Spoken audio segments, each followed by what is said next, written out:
Back home in Munich, finding a parking spot is basically war. You circle for 20 minutes just to fit into a tiny gap. But here in Toronto, you have lots of space. I'm standing on a football field-sized parking lot in the middle of a nature reserve. Right now, I am in High Park. This is the biggest culture shock for me so far.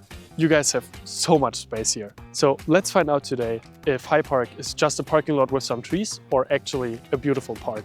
People warned me before I moved here that in November Canadians disappear. They start to hibernate in winter like bears. I thought they were joking, but look at this. This park is basically empty.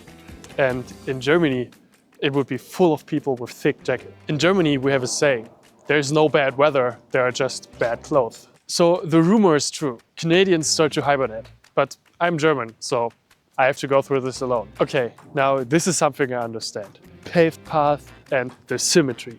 We have perfectly cut hedges and the green grass. This really feels like home. It's beautiful, but my German brain is confused. There's something missing. Where is the beer garden? In Germany, you could sit outside and drink a Helles and enjoy a bratwurst.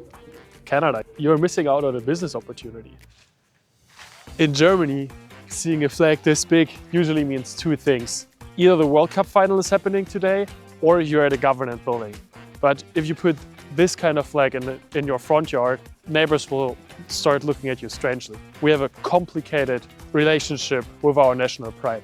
But here, people are really proud of where they live. It's on cars, it's on backpacks, on hats, it's everywhere. And I really like the idea of being proud of your country or your nation where you're from. And Canada is just beautiful and I love it. Okay, so the polite European garden is behind us now and we are entering Canadian wildlife. It's not really wildlife, but you can see it's much different from where we have been right now. And this is not very German. So we have trees in our parks as well, but you can see this looks more like a forest. So I'm interested what's down there. And you can see behind me, there is a fence and I don't really know what's next. So apparently we're in the dog off leash area and it really looks like a forest to me, but we're in the middle of the city. So that is a pretty cool concept and I've never seen this in Germany. I hope you can hear the dogs here. A lot of dogs. I think I never saw so many dogs in a park in Germany and it's just a paradise for them. It's pretty cool. This is definitely also something I noticed, that there are so many squirrels in the parks of Toronto. They don't run away. Okay, so right now it really seems like a forest and there are dogs running around us everywhere. It's pretty cool to see this. So I have to say, High Park really impressed me.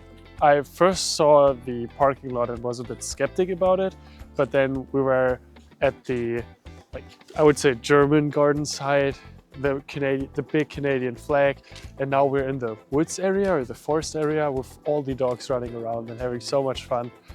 I really like it. And before that we have been at the lake, but we ate something there and I didn't want to film all of it. So yeah, it was a really great experience. We are leaving High Park now and it even got more packed. It's like 4:30 now and now a lot of people are actually in the park. So it's not completely empty anymore, even though it's late November.